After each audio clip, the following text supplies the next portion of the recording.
আসসালামু আলাইকুম প্রিয় শিক্ষার্থী, আশা করি সবাই তোমরা ভালো আছো। আলহামদুলিল্লাহ আমিও ভালো আছি। বনশ্রী ন্যাশনাল রেল স্কুলে আজকে আমি তোমাদের সাথে আছি মোহাম্মদ আরিফুল ইসলাম। আজ আমি নবম শ্রেণীর শিক্ষার্থীদের জন্য রসায়ন বিষয়ের অধ্যায় 7 থেকে আলোচনা করতে চাই। আজকে তোমাদের ক্লাস নাম হলো 7। তোমরা এর আগে কিন্তু বার্ষিক পরীক্ষায় আরও 6টি ক্লাস অধ্যায় 6 থেকে কিন্তু তোমরা অলরেডি করে ফেলেছো। আসো আমরা প্রথম থেকে শুরু করি অধ্যায়ের। আমরা প্রথমে যে বিষয়টি জানবো সেটা হচ্ছে এই অধ্যায়ের নাম রাসায়নিক বিক্রিয়া। অর্থাৎ বুঝতে পারছো অধ্যায় শিরোনাম থেকে যে আসলে এই অধ্যায়ে বিভিন্ন প্রকার রাসায়নিক বিক্রিয়া সম্পর্কে কিন্তু বিশদভাবে আলোচনা করা হয়েছে। আমরা আজকে এরূপ 7 প্রকার রাসায়নিক বিক্রিয়া আজকে আমরা শিখে ফেলবো ইনশাল্লাহ। তো আসো আমরা সর্বপ্রথম যে বিষয়টি জানবো সেটা হচ্ছে ভৌত পরিবর্তন বা ভৌত প্রক্রিয়া বলতে আমরা আসলে কি বুঝি। ভৌত পরিবর্তন বা ভৌত যে প্রক্রিয়া এটা বলতে আমরা বুঝি এটা এমন একটা পরিবর্তন যেই পরিবর্তনে পদার্থের বাহ্যিক অবস্থার পরিবর্তন হয় কিন্তু পদার্থের অভ্যন্তরীণ গঠনের কোনো পরিবর্তন হয় না। এরূপ পরিবর্তনকে আমরা বলি ভৌত পরিবর্তন। যেমন মনে করো যে তুমি যদি এক খণ্ড বরফ নাও, সেটাকে যদি আমরা তাপ দেই প্লাস তাপ যদি আমরা দেই সেটা পানিতে পরিণত হয়, তাই না? যদি আমরা পানিকে আরো বেশি যদি অনেক বেশি তাপ দেই 100 ডিগ্রি সেলসিয়াস তাপমাত্রায় যদি উত্তপ্ত করি তাহলে পানি কিন্তু বাষ্পে পরিণত হয়, তাই না? আচ্ছা, এখন এই যে আমরা বরফকে পানিতে পরিণত করলাম, আমাদের কাছে মনে হতে পারে মনে হয় ভিন্ন কোনো পদার্থ উৎপন্ন হলো।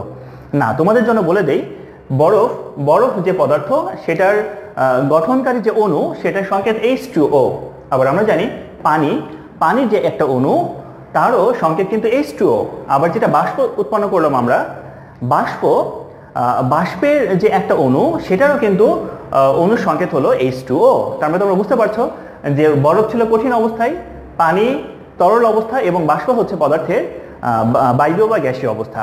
সেক্ষেত্রে পদার্থের অবস্থা পরিবর্তন হচ্ছে কিন্তু পদার্থের আণবিক গঠনের কিন্তু কোনো পরিবর্তন হচ্ছে না। তাহলে এরূপ যে পরিবর্তন যেগুলো ঘটে, যে সকল পদার্থের এরূপ পরিবর্তন হয়, পদার্থের অবস্থার পরিবর্তন হয় কিন্তু পদার্থের আণবিক গঠন বা অভ্যন্তরীণ গঠনের কোনো পরিবর্তন হয় না, সে পরিবর্তনকে আমরা বলি যে ভৌত পরিবর্তন। এই ভৌত পরিবর্তনের একটা উল্লেখযোগ্য বৈশিষ্ট্য হচ্ছে এটা আবার এই পরিবর্তনের ফলে আবার এটাকে আমরা পূর্বের অবস্থায় আমরা আবার প্রত্যাবর্তন করতে পারি। যেমন বাষ্পকে যদি আমরা শীতল করি সেক্ষেত্রে পানিতে পরিণত হয়, পানিকে যদি আমরা রেফ্রিজারেটরে যদি আরো শীতল করি সেটাকে কিন্তু বরফে পরিণত করা যায়। তোমরা এটা বুঝো, তাহলে তোমরা নিশ্চয়ই ভৌত পরিবর্তন সম্পর্কে তোমরা একটা সুস্পষ্ট ধারণা পেলে। এবার আসো আমরা একটু রাসায়নিক পরিবর্তন সম্পর্কে জেনে নেই। রাসায়নিক পরিবর্তন হচ্ছে ভৌত পরিবর্তনের ঠিক উল্টা। আমরা ভৌত পরিবর্তনের ক্ষেত্রে বলেছিলাম যে এখানে পদার্থের অণুর গঠনের কোনো পরিবর্তন হয় না, পরিবর্তন হচ্ছে বাট বাহ্যিক, যেটাকে আমরা বলতে পারি অবস্থার পরিবর্তন। কিন্তু রাসায়নিক পরিবর্তনে বাহ্যিক পরিবর্তনের সাথে সাথে পদার্থের কিন্তু আণবিক গঠনের অভ্যন্তরীণ গঠনের পরিবর্তন হয়ে যায়। যেমন মিথেন CH4 এটা একটা পদার্থ, এটা যেন আমরা একটা গ্যাস। এই মিথেনকে যদি আমরা অক্সিজেনের সাথে যদি আমরা দহন করি, যদি পোড়াই, সেক্ষেত্রে এই দুইটি পদার্থ বিক্রিয়া করে আরো দুটি পদার্থ উৎপন্ন করে। এই দুটি পদার্থের নাম হচ্ছে কার্বন ডাই অক্সাইড আর হলো পানি। দেখো এখানে মিথেন এই অণুটাতে কার্বন এবং হাইড্রোজেন ছিল কিন্তু উৎপাদে কোনো কিন্তু আমরা কার্বন এবং হাইড্রোজেন দেখতে পাচ্ছি না, মানে কার্বন হাইড্রোজেন যুক্ত কোনো যৌগ কিন্তু উৎপাদে নেই। তার মানে বিক্রিয়কের যে অণু যেটা ছিল উৎপাদে কিন্তু একই রূপ অণু আমরা পাচ্ছি না, নতুন নতুন আমরা অণু পেলাম। তার মধ্যে একটি হলো কার্বন ডাই অক্সাইড যেটি বিক্রিয়কে ছিল না, আরেকটি হলো পানি যেটিও কিন্তু বিক্রিয়কে ছিল না। বিক্রিয়কে আরো একটি অণু ছিল অক্সিজেন, যেটি দেখো উৎপাদে কোনো আমরা অক্সিজেন আলাদাভাবে দেখতে পাচ্ছি না। তার মানে এখানে এই দুটি পদার্থ বিক্রিয়া করে সম্পূর্ণ নতুন ধর্ম বিশিষ্ট নতুন দুটি পদার্থ উৎপন্ন করেছে। এজন্য এই পরিবর্তনকে আমরা বলবো এটা কিন্তু অবশ্যই রাসায়নিক পরিবর্তন। এক্ষেত্রে একই সাথে দেখো আমরা এখানে যে বিক্রিয়ক যেগুলো লিখেছি সেগুলোর মধ্যে অক্সিজেনের যদি আমরা বৈশিষ্ট্য যদি আমরা বলি, আমরা জানি অক্সিজেন এটা দহনে সাহায্য করে কিন্তু আমাদের এখানে উৎপন্ন একটা পদার্থ কার্বন ডাই অক্সাইড এটা কিন্তু দহন রোধ করে। মানে যদি কোথাও আগুন ধরে যায়, আমরা যদি সেখানে কার্বন ডাই অক্সাইড গ্যাস যদি সেখানে আমরা চালনা করতে পারি তাহলে কিন্তু আগুন নিভে যাবে। আর অক্সিজেন তার ঠিক বিপরীত বৈশিষ্ট্য ধারণ করে, অর্থাৎ অক্সিজেন কোথাও আগুন জ্বলতে সাহায্য করে আর কার্বন ডাই অক্সাইড আগুন নেভাতে সাহায্য করে। তার মানে এই দুটি পদার্থের বৈশিষ্ট্য কিন্তু সম্পূর্ণ আলাদা। এজন্যই আমরা এই পরিবর্তনকে আমরা বলি যে রাসায়নিক পরিবর্তন। তাহলে যে পরিবর্তনে সম্পূর্ণ নতুন ধর্ম বিশিষ্ট নতুন পদার্থ উৎপন্ন হয় সে পরিবর্তনকে আমরা বলি রাসায়নিক পরিবর্তন। আশা করি তোমরা ব্যাপারটা বুঝতে পেরেছ।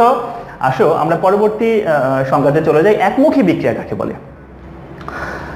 রাসায়নিক বিক্রিয়া, এটা রাসায়নিক বিক্রিয়ার দিকের ভিত্তিতে রাসায়নিক বিক্রিয়াকে দুই ভাগে আমরা ভাগ করতে পারি। সেটি হচ্ছে একমুখী বিক্রিয়া, একটা হলো উভমুখী বিক্রিয়া।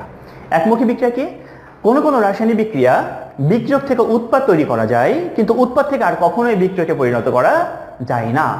এরূপ রাসায়নিক বিক্রিয়াকে আমরা বলি একমুখী বিক্রিয়া। যেমন মনে করো যে ক্যালসিয়াম কার্বনেট, তুমি একটা খোলা পাত্র, আর তোমার কাছে একটা পাত্র আছে, পাত্রের ঢাকনা খোলা, সেক্ষেত্রে যদি আমরা ক্যালসিয়াম কার্বনেট এটাকে যদি আমরা খোলা পাত্রে রেখে যদি আমরা নিচ থেকে তাপ দেই, এই যে তাপ দেই, ডেল্টা দ্বারা বোঝানো হয়েছে তাপ দেওয়া হচ্ছে, সেক্ষেত্রে কি হবে, এই ক্যালসিয়াম কার্বনেট ভেঙে দুইটা পদার্থ উৎপন্ন হবে। একটা হলো ক্যালসিয়াম অক্সাইড যেটা কঠিন পদার্থ, আর আরেকটা উৎপন্ন হবে কার্বন ডাইঅক্সাইড যেটা গ্যাসীয় পদার্থ।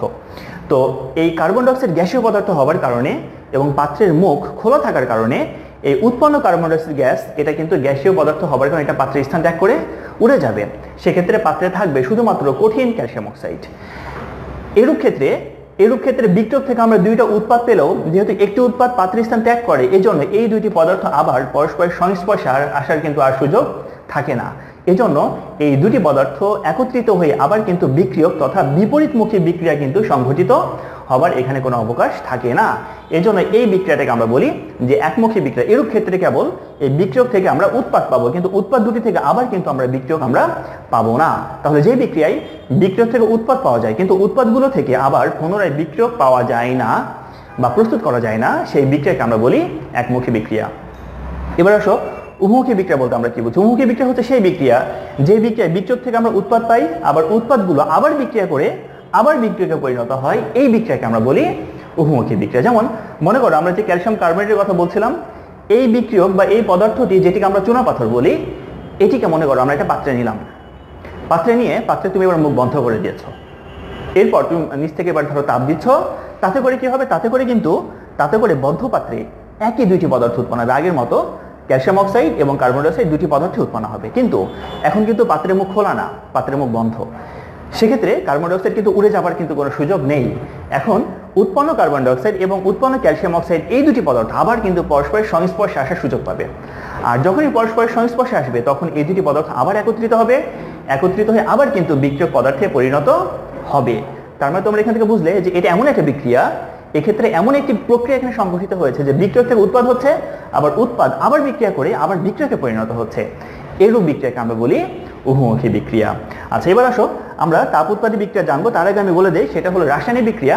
সাধারণত তাপ উৎপন্ন হবার ভিত্তিতে দুই রকম হতে পারে। একটা হলো কোনো কোনো রাসায়নিক বিক্রিয়ায় তাপ উৎপন্ন হয়, আর কোনো কোনো রাসায়নিক বিক্রিয়ায় তাপ শোষিত হয়। আচ্ছা, অর্থাৎ তাপ উৎপন্ন হবার ভিত্তিতে রাসায়নিক বিক্রিয়াকে আমরা দুই ভাগে ভাগ করতে পারি। একটি হলো তাপ উৎপাদী বিক্রিয়া, আর একটি হলো তাপ হারি তথা তাপ শোষী বিক্রিয়া। এবার আসো তাপ উৎপাদী বিক্রিয়া কি?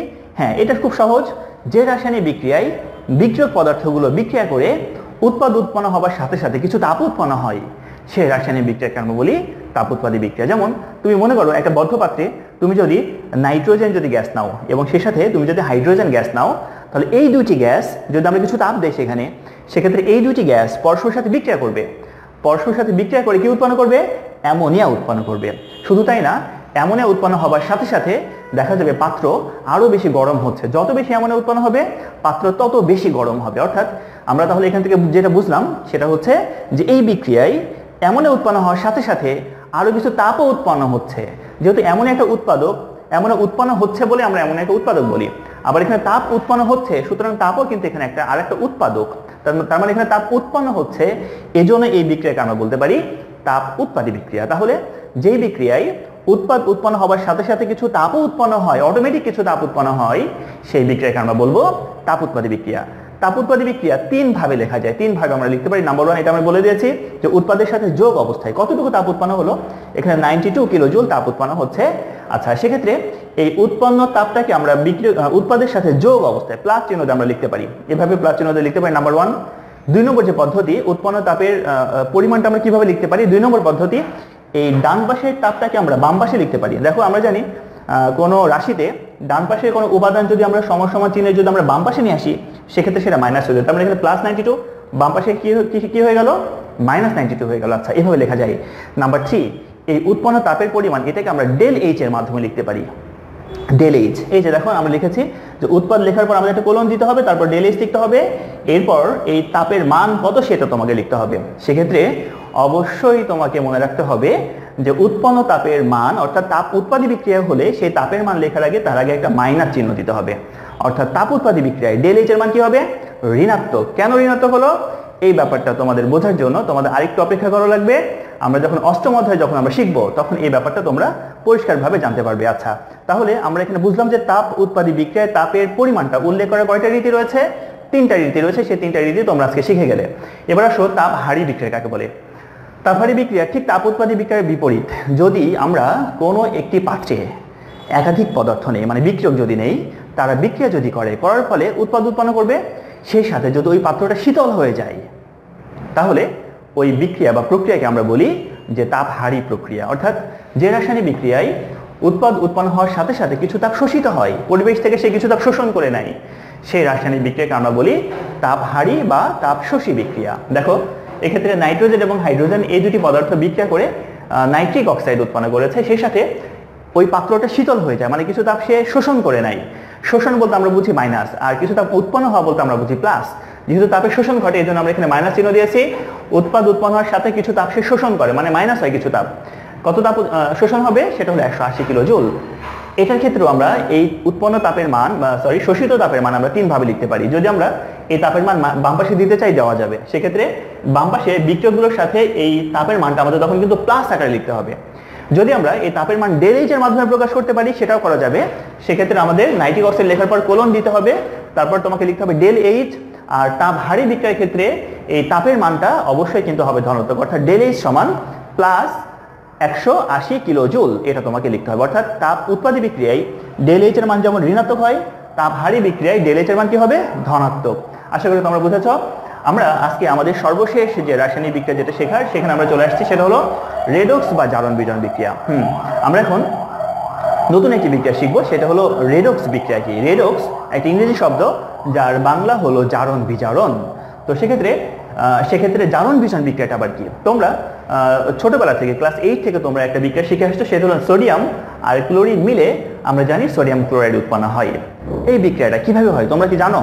হ্যাঁ, তোমরা নিশ্চয়ই শিখেছো। সেটা হলো আমরা জানি এটি এমন একটি বিক্রিয়া যে বিক্রিয়ায় সোডিয়াম এই পরমাণুটি ইলেকট্রন ত্যাগ করে। একটি সোডিয়াম পরমাণু একটি ইলেকট্রন ত্যাগ করে। আমরা জানি একটি সোডিয়াম পরমাণু একটি ইলেকট্রন ত্যাগ করলে একটি ধনাত্মক চার্জ বিশিষ্ট আয়নে পরিণত হয়, অর্থাৎ সেটি Na+ এ পরিণত হবে। আবার আমরা এটাও জানি যে ক্লোরিন অধাতু পরমাণু হয়। এই ক্লোরিন পরমাণু সোডিয়ামের ত্যাগকৃত ইলেকট্রনটি সে কি করে? গ্রহণ করে Cl- অ্যানায়নে পরিণত হয়। তার মানে এখানে এই যে দুটি বিক্রিয়ক আমরা দেখছি, এই দুটি বিক্রিয়ক ইলেকট্রন আদান প্রদান করছে। এই সোডিয়াম ইলেকট্রন ত্যাগ করছে আর ক্লোরিন সেই ত্যাগকৃত ইলেকট্রন গ্রহণ করছে। সেক্ষেত্রে এই ত্যাগকৃত ইলেকট্রন গ্রহণ আর সোডিয়ামের ত্যাগকৃত যে ইলেকট্রন, এই যে বিক্রিয়কগুলোর মধ্যে ইলেকট্রন আদান প্রদানের মাধ্যমে এখানে কিন্তু সোডিয়াম ক্লোরাইড যৌগটা গঠিত হয়েছে। তার মানে যে রাসায়নিক বিক্রিয়ায় বিক্রিয়ক পদার্থ সমূহের মধ্যে ইলেকট্রনের আদান প্রদান ঘটে, সেই রাসায়নিক বিক্রিয়াকে আমরা বলি জারণ বিজারণ বিক্রিয়া বা রেডক্স বিক্রিয়া। তাহলে আমরা এই দুটো প্রক্রিয়া বুঝেছি। এখন আমরা এই দুটি অর্ধ বিক্রিয়াকে যদি আমরা যোগ করে দেই, তাহলে কি হবে? সোডিয়াম প্লাস এই যে ক্লোরিন, আর প্লাস ইলেকট্রন আর মাইনাস ইলেকট্রন কাটাকাটি হয়ে যায়। সেক্ষেত্রে এই ডান পাশে দুটি পদার্থ যদি আমরা পাশাপাশি লিখে দেই, তাহলে কিন্তু হয়ে গেল সোডিয়াম প্লাস ক্লোরিন মানে সোডিয়াম ক্লোরাইড। তার মানে এটি এমন একটি রাসায়নিক বিক্রিয়া যেখানে বিক্রিয়ক পদার্থগুলোর মধ্যে ইলেকট্রনের আদান প্রদান হয়। সোডিয়াম ইলেকট্রন দিয়ে দেয় ক্লোরিনকে, আর ক্লোরিন সেই ইলেকট্রনটা নিয়ে নেয়। অর্থাৎ এখানে কিন্তু ইলেকট্রনের একটা আদান প্রদানের ঘটনা ঘটে বলেই এই বিক্রিয়াকে আমরা বলতে পারি যে জারণ বিজারণ বিক্রিয়া। প্রিয় শিক্ষার্থী, আমরা কিন্তু ক্লাস আজকে শেষ করে ফেলেছি। আজকের ক্লাস আমাদের এখানে শেষ করতে হবে, তবে তোমাদের তার আগে একটা তোমরা একটা SW করবে। সেটি হলো ভৌত এবং রাসায়নিক পরিবর্তনের মধ্যে কি কি পার্থক্য হতে পারে। তোমরা বই পড়ে বুঝে তোমরা এই পার্থক্যটা তোমরা প্রস্তুত করবে এবং আগামী রবিবার তোমরা স্কুলে জমা দিবে। তো প্রিয় শিক্ষার্থী, আজকের ক্লাস আমরা এখানে শেষ করছি। পরবর্তীতে তোমাদের সাথে ইনশাআল্লাহ আবার দেখা হবে অন্য কোনো ভিডিও ক্লাসে। সে পর্যন্ত তোমরা সবাই ভালো থাকবে, সুস্থ থাকবে, এই প্রত্যাশা শেষ করছি। আল্লাহ হাফেজ।